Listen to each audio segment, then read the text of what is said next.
साहिब गंगी सतनाम। तो आज सतारा में राजापुर क्षेत्र में ये मूल ज्ञान का प्रचार होने जा रहा है। बहुत बड़े भाग हैं उन जीवों के जो आज इस सत्संग को सुन पाएंगे, और उससे भी बड़े भाग हैं उन जीवों के जो इस सत्संग को थोड़ा सा भी समझ पाएंगे। क्योंकि सुनना आसान है, आए बैठे घंटा 2 घंटा सुन के चले गए, लेकिन इस सत्संग को समझना बहुत मुश्किल है। इस सत्संग को समझने के लिए पूर्ण विवेक की ज़रूरत पड़ती है। आपको विवेकी होना पड़ेगा, समझदार होना पड़ेगा, नहीं तो ये सत्संग बिल्कुल भी समझ में नहीं आएगा। क्योंकि ये सत्संग कोई किसी राजा महाराजा की कहानी नहीं है, किसी देवी देवताओं की लीला नहीं है, कोई ऐसा कहानी किस्सा नहीं है जिसमें आपको किस्से सुना के, कहानियाँ सुना के तालियां बजवाई जाएं। ये सत्संग मूल ज्ञान का सत्संग है। मूल ज्ञान का मतलब आत्मज्ञान। यहाँ पे किसकी महिमा गाई जाएगी? केवल और केवल आत्मदेव की। और आत्मा ही इस दुनिया का एकमात्र सत्य है, जिसकी महिमा सारे वेद, पुराण, गीता, भागवत, सारे संतों की वाणियाँ, सारे ग्रंथ, हर प्रकार का जितना भी इस दुनिया में ज्ञान है, ये सब आत्मा की ही महिमा गाता है, डायरेक्ट या इनडायरेक्ट। तो आज उसी आत्मा को अच्छे से समझने की कोशिश करेंगे, जिस आत्मा की वजह से हमारा पूरा संसार, हमारी पूरी दिनचर्या काम कर रही है। सुबह से उठते हैं और रात में सोते हैं, बीच में कितना भी काम तुम कर रहे हो, सब किसकी वजह से हो रहा है? आत्मा की वजह से। बिना आत्मा के एक पत्ता भी नहीं हिल सकता, आपकी एक उंगली भी नहीं हिल सकती। अगर आत्मा ने शरीर को छोड़ दिया तो समझो खेल खत्म। तो आज उसी आत्मा के बारे में गहराई से जानेंगे, समझेंगे और फिर निर्णय करेंगे कि हमने सत्य को अपनाना है या झूठ के साथ रहना है। तो आज का सत्संग शुरू करने से पहले परमात्मा के नाम पे जयकारा लगाएंगे। बोलिए परमपिता परमात्मा की जय, सद्गुरु बंदी छोड़ कबीर साहिब की जय, सभी संतों की जय, सभी भक्तों की जय, इस गांव नगर बस्ती की जय, सकल हंस को बंदगी साहिब बंदगी। तो आज उस आत्मा का जिक्र करेंगे जिस आत्मा की महिमा सब संतों ने गाई है, सब ग्रंथों ने गाई है, लेकिन कोई बताने वाला नहीं मिला, कोई समझाने वाला नहीं मिला। इसलिए हम सब अलग अलग प्रकार की पूजा पाठ में, अलग अलग प्रकार के तीर्थ व्रत में, अलग अलग प्रकार के संस्कारों में उलझ के रह गए। परमात्मा कितने हैं? 2, 4, 5, 7 कितने परमात्मा हैं? हर धर्म, किसी भी धर्म में चले जाओ, किसी को भी पूछ लो, परमात्मा कितने हैं? एक ही बताएगा, 2 बोल ही नहीं सकता। 3, 4, 5 तो बहुत दूर की बात है। परमात्मा एक है, सबको पता है, लेकिन फिर भी हम अनेकों रास्तों पे चल रहे हैं। कोई पीपल पूज रहा है, सोच रहा है इसको पूज के परमात्मा मिल जाए। कोई पत्थर पूज रहा है, वो सोच रहा है पत्थर पूज के भगवान मिल जाए। कोई तुलसी पूज रहा है, कोई हवन कर रहा है, कोई यज्ञ कर रहा है, कोई तीर्थों में स्नान कर रहा है, कोई पर्वतों की परिक्रमा करने में लगा है, कोई नदियों की परिक्रमा कर रहा है। ये सब अलग अलग अलग अलग अपना अपना ज्ञान लेके बैठ गए, जबकि परमात्मा एक है। अगर परमात्मा एक है तो उसे पाने का तरीका भी एक ही होगा, लेकिन वो तरीका हमें मिला नहीं, तो हमने क्या किया? अपने मन के ही तरीके बना डाले। 2 ही प्रकार का ज्ञान है इस दुनिया में, या तो गुरुमुख या फिर मनमुख। बस दो ही चीजें हैं। तुम दो ही लोगों के कहे पे चल सकते हो। अगर गुरु बना लिया फिर तो गुरु के कहे पे चलोगे, गुरुमुख हो गए। और अगर जिसने गुरु नहीं बनाया तो उसका गुरु कौन है? मन। सुबह से लेके शाम तक तुम किसका कहा मानते हो? मन का। तुम सो रहे हो मजे से, मम्मी आई, उठ जा बेटा, उठ जा उठ जा। अब कब उठेगा वो? ऐसे नहीं उठेगा। कब उठेगा? जब उसका मन करेगा, जब मन अंदर से आवाज देगा उठ जा, एकदम उठ जाएगा। और अगर मन ने कह दिया ना, अरे बोलने दे, सोता रहे तू, मजे कर, और सो ले थोड़ा, आधा घंटा और सो ले, हैं मम्मी बोल रही है बोलने दे, मैं सो जाता हूँ। यानी किसके कहे पे उठा? मम्मी के कहे पे नहीं उठा, मन के कहे पे उठा। उसके बाद नहाने धोने चला गया, साबुन कौन सा लगाएगा? मन पसंद। 50 तरह के साबुन होंगे दुकान में, कौन सा उठाएगा? ये हाथ कहाँ जाएगा अपने आप? मन पसंद पे। टूथब्रश टूथपेस्ट कौन सा करेगा? मन पसंद। तेल कौन सा लगाएगा? मन पसंद। खाएगा क्या? मन पसंद। जो पसंद नहीं है उसको कहेगा ना ना ये नहीं खाना मैंने। क्यों? मेरे मन को पसंद नहीं है। यानी हर काम किससे पूछ के कर रहा है? मन से। तो कबीर साहब यही समझा रहे हैं, मन के मते न चालिए, मन है पक्का दूत। ये मन तुम्हें पता नहीं कहाँ ले जाके गिराएगा। इसी मन के कहे पर काम करने वाले आज जेलों में भरे पड़े हैं। जाओ पूछो उनसे, तुम जेल में कैसे आ गए? अरे एक आदमी ने मुझे गाली दे दी, मेरा मन किया कि इसके सिर पे पत्थर फेंक दूं, और मैंने अपने मन का कहा मान लिया, मैंने सिर पे ईंट मार दी और मैं जेल में बैठा हूं। किसके कहे पे ईंट मारी? मन के कहे में। अगर उस वक्त मन की बात ना मानता, 5 मिनट की बात थी, गाली दी है कोई बात नहीं, कोई घुसा थोड़ी नहीं मार दिया, दर्द थोड़ी नहीं हुई कहीं पे, हवा का बुलबुला था, गाली दे दी। उस वक्त शांत रहता, मन की बात ना मानता, तो सारी उम्र की उम्र कैद ना होती। पत्थर मार के कत्ल ही कर दिया उसका, उम्र कैद हो गई। यानी एक गाली सहना ये आसान है या पूरी उम्र जेल में रहना आसान है? ऐसी भरी पड़ी हैं जेलें। बस वही 2 पल जो मन के कहे पे कांड कर दिया, बस वो समझ जाते कि मुझे कौन गाइड कर रहा है, मन कर रहा है, मैं ना मानता इसकी बात, बच जाते। लेकिन एक भी नहीं बचने वाला, क्योंकि यहां पर सबके सब मन के गुलाम हैं। आम आदमी की तो क्या बात करें, बड़े बड़े देवी देवता गुलाम हैं मन के, बड़े बड़े देवी देवता, क्योंकि उनको भी नहीं पता कि अंदर से ऑर्डर कौन दे रहा है। जो उनके मन में आ रहा है करते जा रहे हैं, जो मन में आ रहा है करते जा रहे हैं। अब कबीर साहब यही समझा रहे हैं, अरे मन जाता है तो जाने दे, तू थाम के राख शरीर, और उतरा पड़ा कमान से क्या कर सके तीर। कहते हैं अगर कोई गलत काम करने के लिए तुम्हारा मन जा भी रहा है, कहते हैं उसको जाने दे। मन कह रहा है आज शराब पीनी है, उसको क्या बोलना है?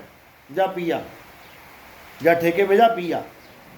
मन को जाने दे, तू शरीर मत ले जाइयो साथ में। मन जाता है तो जाने दे, तू थाम के राख शरीर। किसको बोल रहे हैं? कौन रखेगा थाम के? किसको ज्ञान दिया जा रहा है? जीव को। जीव को समझाया जा रहा है कि जीव, हे जीव, ये मन तुझे भरमाने की कोशिश कर रहा है, ये मन दारू के ठेके तक जाके तुझे भी बुलाने की कोशिश कर रहा है, तू मत जाना, इसको जाने दे। लगाने चक्कर कहाँ लगाता है, लेकिन शरीर को मत उठा दियो, क्योंकि उठेगा तेरी ताकत से। मन में इतनी ताकत नहीं है कि शरीर को उठा पाए। मन तो केवल एक आइडिया दे सकता है।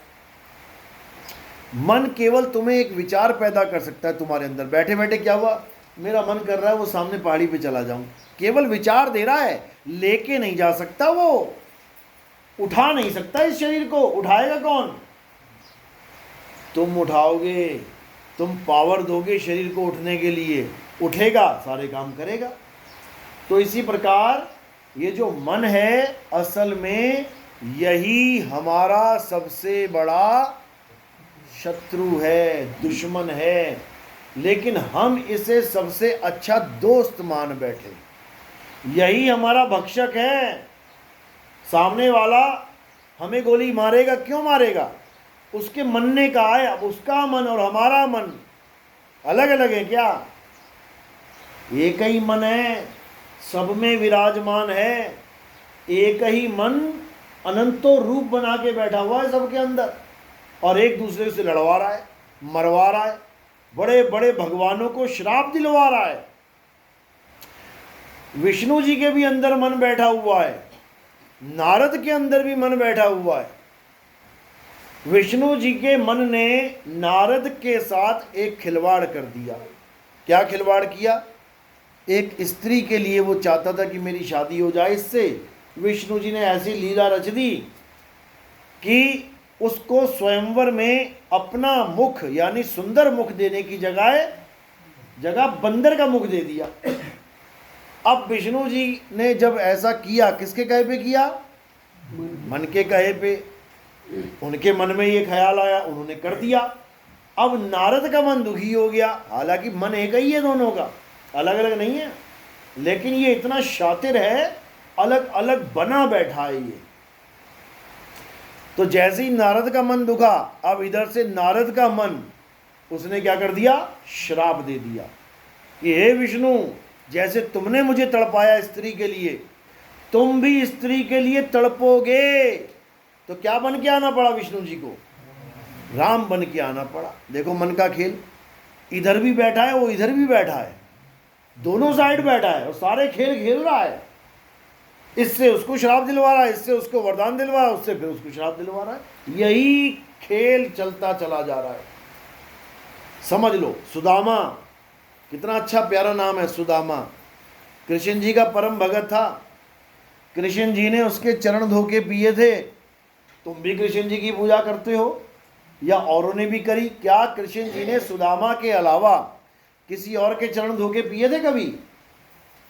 कभी नहीं पिए। केवल सुदामा के चरण धोके पिए कृष्ण जी ने। लेकिन सुदामा के साथ मन ने क्या खेल खेल दिया? किसके मन ने? राधा के मन ने।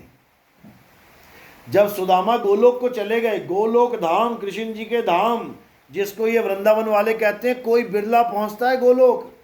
जो कृष्ण जी की परम भक्ति करता है वो सुदामा पहुंच गया गोलोक। उसके बाद वहां पर भी राधा ने उसको ऐसा श्राप दे दिया कि बेचारे को राक्षस बन के आना पड़ा दुनिया में। शंखचूड़ नाम का राक्षस बन के पैदा होना पड़ा। कृष्ण जी के परम मित्र को, परम भगत को किसने बनाया राक्षस? उसको मन ने बनाया। मन ही वरदान, मन ही श्राप देता है। और ये सारा खेल वरदान और श्राप का ही है। तुम्हें जितने भी देवताओं के दर्शन हो रहे हैं मंदिरों में, ये सब श्रापित हैं। सबको श्राप लगे हुए हैं, समझे? राम जी को भी श्राप लगा था, विष्णु जी को भी श्राप लगा है, कृष्ण जी को भी श्राप लगा है, हनुमान जी को भी श्राप लग गया था। कोई बचा श्राप से? देवताओं के राजा इंद्र को भी श्राप लगा हुआ है। ये सारे श्रापित देव हैं, श्रापित भगवान हैं। विष्णु जी को नारद ने श्राप दिया, राम जी को बाली ने श्राप दिया, कृष्ण जी को उस ऋषि ने श्राप दिया, और उसने भी दिया कि तेरा कुल ही नाश हो जाए, तूने मेरा कुल नाश किया, तेरा भी यदुवंश नाश हो जाए। तो सबको श्राप ही लगे हुए हैं यहाँ पे। सीता को भी श्राप लगा हुआ था, समझ लो। गंगा को भी श्राप लगा हुआ था, तभी धरती पे आई भीष्म पिता माँ की माँ बन के। सब श्रापित हैं, एक से लेके जेड तक सबको श्राप लगता है, तभी धरती पे पैदा होते, नहीं तो कोई आता ही नहीं जल्दी। तो हमारे भगवान कौन बने हुए हैं? जो श्राप खा खा के आए हैं। अभी श्रापित जगह तुम खरीदने जाओगे ना, कोई कहे ये श्रापित है, अरे मैं ना लेता इसको, ये मकान श्रापित है, ना तौबा तौबा तौबा, हम नहीं लेते इसको, तो श्राप लगा हुआ है। अरे तुम्हारे भगवानों को श्राप लगे हुए हैं, तुम उनको पूज रहे हो। पूजना किसे है? जिसको कभी श्राप नहीं लग सकता। किसको नहीं लग सकता? सारी दुनिया के सारे भगवान खड़े हो जाएं, जितने भी तुम मानते हो, सारी दुनिया के ऋषि मुनि खड़े हो जाएं, सारी दुनिया के पीर पैगंबर खड़े हो जाएं, सारी दुनिया के जैन मुनि बुद्धिस्ट सारे खड़े होके श्राप दे दें कि आत्मा तू मर जा, मर जाएगी क्या? नहीं मर सकती। इस दुनिया में अगर कोई ऐसा है जिसको कोई श्राप नहीं लग सकता, जिसको कोई शस्त्र अस्त्र नहीं लग सकता, जिसको कोई अग्नि नहीं जला सकती, जिसको कोई वायु नहीं सुखा सकती, जिसको कोई जल नहीं भिगो सकता, वो क्या है? आत्मा है। केवल उस आत्मा को जानना है, उसको कोई श्राप नहीं लगता, उसका कोई कुछ बिगाड़ ही नहीं सकता। उस आत्मा को जान लेना परमात्मा को जान लेना है। इसी का सारा भेद गीता में बताया गया। क्या कहते हैं? नैनम छिंदंती शस्त्राणि नैनम दहति पावका न चैनम क्लोदंतापे न शुष्यति मरुता। हे अर्जुन, इस आत्म तत्व को ना तो कोई शस्त्र काट सकता है, मुझे तो शस्त्र लग भी जाएगा। पैर में क्या लगा था कृष्ण जी के? कृष्ण जी के पैर में क्या लगा था? तीर, तब उनकी मृत्यु हुई। हे अर्जुन, मुझे तो तीर भी मार सकता है शरीर को, लेकिन आत्मा को तीर नहीं मार सकता। आत्मा को आग नहीं जला सकती, आत्मा को पानी भिगो नहीं सकता। राम जी की मृत्यु कैसे हुई थी?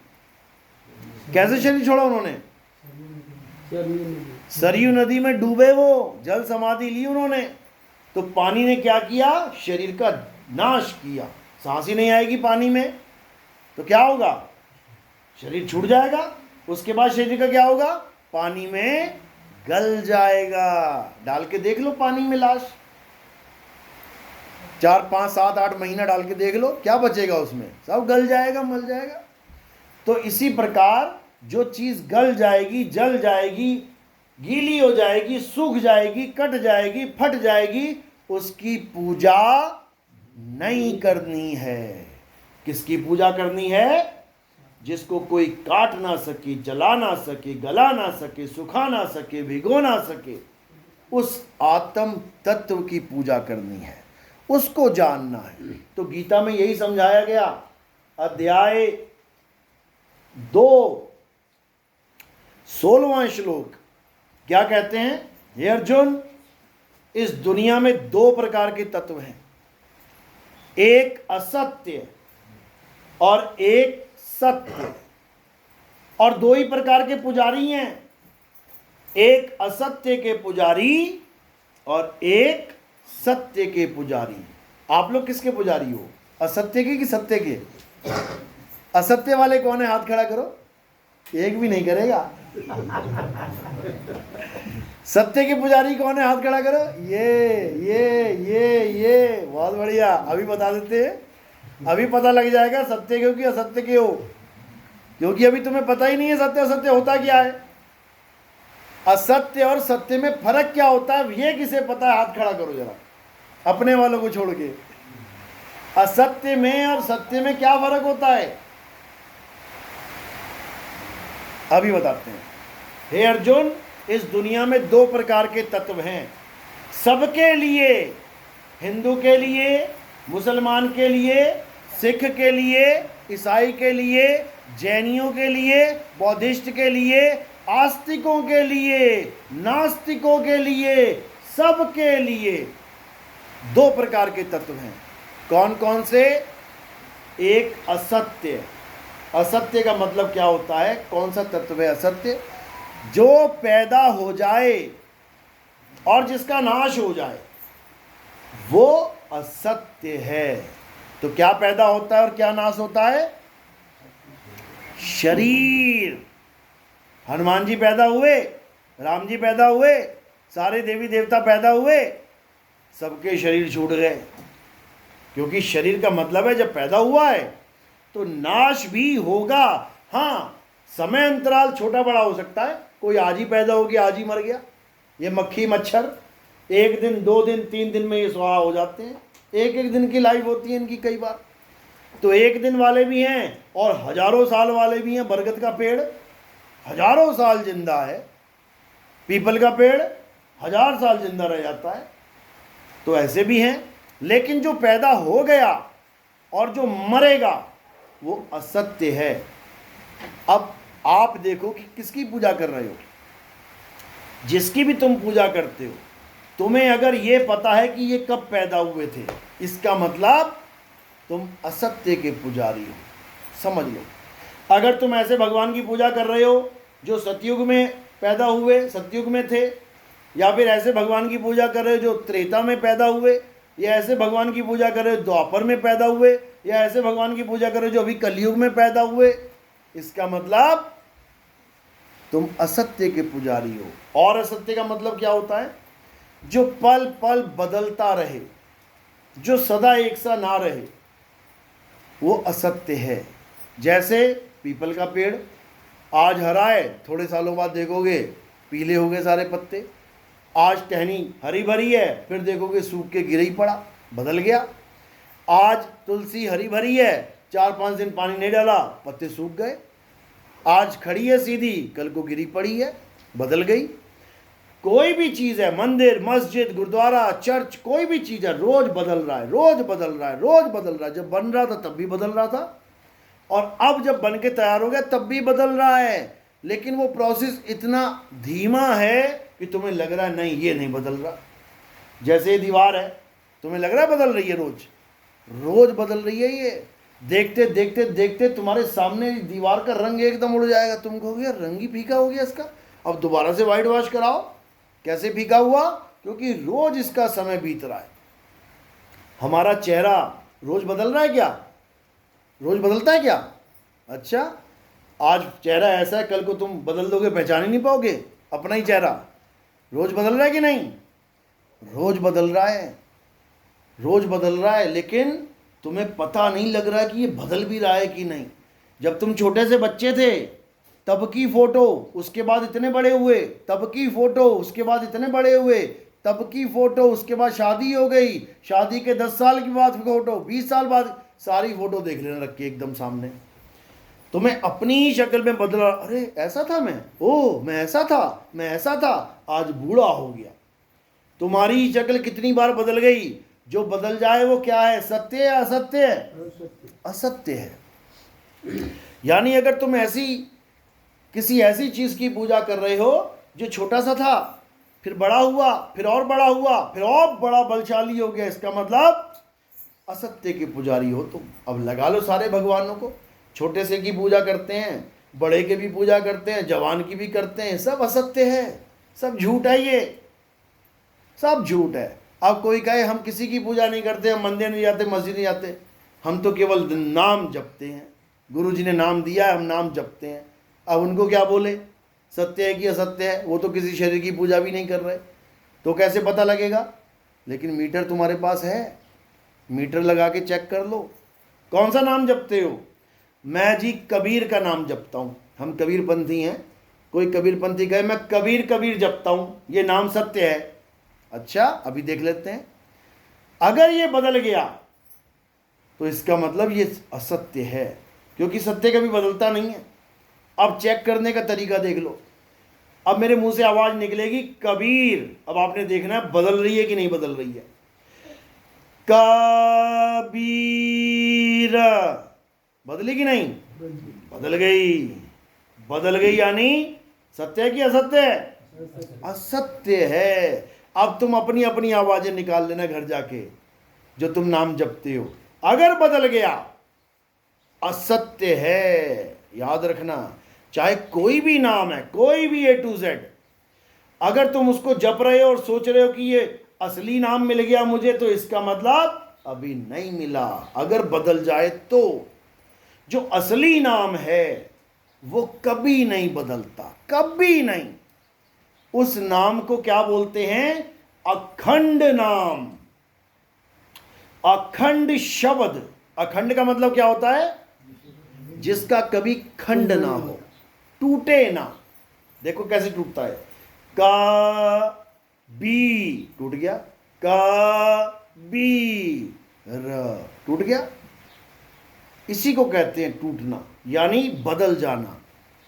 तो इन नामों में माया का प्रभाव है, इसीलिए टूट रहा है। अब कई लोग करते हैं कान में उंगलियां डाल के, कहते हैं हम तो शब्द सुनते हैं। उनका कौन सा शब्द है? कहते हैं 5 तरह के शब्द है, हमारे गुरुजी ने बताया है। पहले एक शब्द आएगा, फिर दूसरा आएगा, फिर तीसरा आएगा, फिर बदल रहा है। पहले घंटे की आवाज़ आई, फिर वीणा की आवाज़ बदल रही है, फिर बांसुरी की आवाज़ आई, सारंगी की आवाज़ आई, बदल रही है। जहां भी बदलाव हो रहा है वो सत्य है या असत्य है? असत्य है। यानी इस दुनिया में जितने भी लोग जितने भी प्रकार की पूजा पाठ कर रहे हैं वो सब असत्य है। तो फिर सत्य क्या है? ये कहां मिलेगा? सत्य तुम्हारे पास है, कहीं जाने की जरूरत नहीं है कि कहीं मार्केट में जाके सत्य खरीदने जा रही हो। सत्य तुम्हारे पास है, लेकिन तुम्हें उसका नहीं एहसास है। इसीलिए हमारा जन्म सफल नहीं हो पा रहा है। अब सत्य क्या है? गीता क्या बताती है? हे अर्जुन, सत्य अखंड है, सत्य का कभी जन्म और कभी नाश नहीं होता। और वो सत्य क्या है? आत्मा ही सत्य है।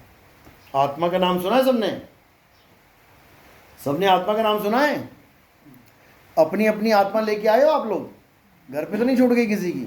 लायो बेटा अपनी आत्मा, लायो साथ में। चेक करके देखो कहाँ रखी है, हाथ लगा के देखो आत्मा कहाँ रखी है। हाथ में है। सब अपनी अपनी आत्मा लेके आए हैं। क्या प्रूफ है? क्योंकि अगर आत्मा साथ ना लाते तो ये शरीर यहां पहुंच ही नहीं पाता। और अगर रास्ते में कहीं आत्मा इस शरीर को छोड़ देती तो ये वहीं गिर जाता। अगर यहां बैठी हो, हंस रही हो, हिल रही हो, बोल रही हो, आंखें झपक रही हो, इसका मतलब आत्मा साथ है। ये आत्मा ही सत्य है। इसी आत्मा को जानना भक्ति है। जो कृष्ण जी बता रहे हैं ना, हे अर्जुन भक्ति करो, भक्ति करो। भक्ति का मतलब क्या है? आंख बंद करके बैठ जाऊं, नाम जपूं, भक्ति है। इसको बगुला भक्ति कहते हैं। ये बगुला भक्ति है। आंख बंद करने की जरूरत नहीं है, कान बंद करने की जरूरत नहीं है। किसकी जरूरत है? अपनी आत्मा को जानने की जरूरत है। कैसे मिलेगी? कैसे मिलेगी?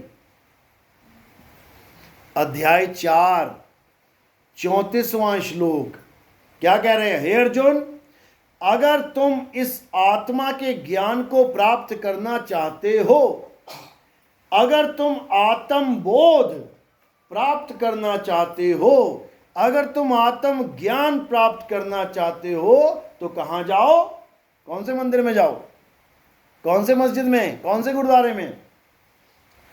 तो तुम ऐसे तत्वदर्शी संत की शरण में जाओ। क्या नाम लिखा है वहां पे? तत्वदर्शी। अब ये तत्वदर्शी क्या होता है? तत्वदर्शी का मतलब पंडित जी नहीं होता कि तुम्हारे हाथ में थाली पकड़ा दी और कहेगी मूर्ति की पूजा करो। तत्वदर्शी का मतलब ये नहीं होता कि तुम्हारे कान में मंत्र फूंक दिए, जाओ बेटा राधे राधे जपो, राम राम जपो, अल्लाह अल्लाह, वाहिगुरु वाहिगुरु जपो। बिल्कुल नहीं। तत्वदर्शी के शब्द में ही अर्थ छुपा है। दोनों को अलग कर दो एक बार। तत्वदर्शी अलग कर दो, तत्वदर्शी। तत्व का मतलब क्या होता है?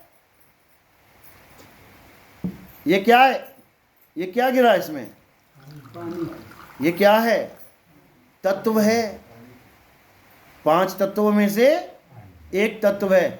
अब इस तत्व का जो मुझे दर्शन करा दे, यानी मुझे प्यास लगी है और जो मेरे गले तक ये तत्व पहुंचा दे, उसको हम तत्वदर्शी संत कहते हैं। वो हमें भेद समझाएगा और हमारे गले तक ये जल पहुंच पाएगा। तो कोई नाम जपना पड़ा क्या? देखो कौन सा नाम जपा मैंने? कोई नाम जपा? बिना नाम जपे गला गीला हो गया। ये तत्वदर्शी की महिमा है। ये तत्वदर्शी की महिमा है कि बिना नाम जाप करवाए तुम्हें परमात्मा मिलवा देगा वो। और जो नाम जाप करवाते हैं वो कौन है? वो तत्वदर्शी नहीं है, वो है जपी। जो नाम जपवाए वो है जपी। जो तपस्या करवाए वो है तपी। जो घर बार छुड़वाए वो है सन्यासी। जपी तपी सन्यासी के चक्कर में नहीं पड़ना है। किसको खोजना है? हे अर्जुन, अगर तुम सत्य को जानना चाहते हो तो तुम ऐसे तत्वदर्शी संत की शरण में जाओ जिसने आत्मा को जान लिया है, जिसको आत्मा का भेद पता है। वही तुम्हें तुम्हारी आत्मा का ज्ञान दे सकता है, अन्यथा और कोई रास्ता नहीं कि तुम सत्य को प्राप्त कर पाओ। और अगर ये जीव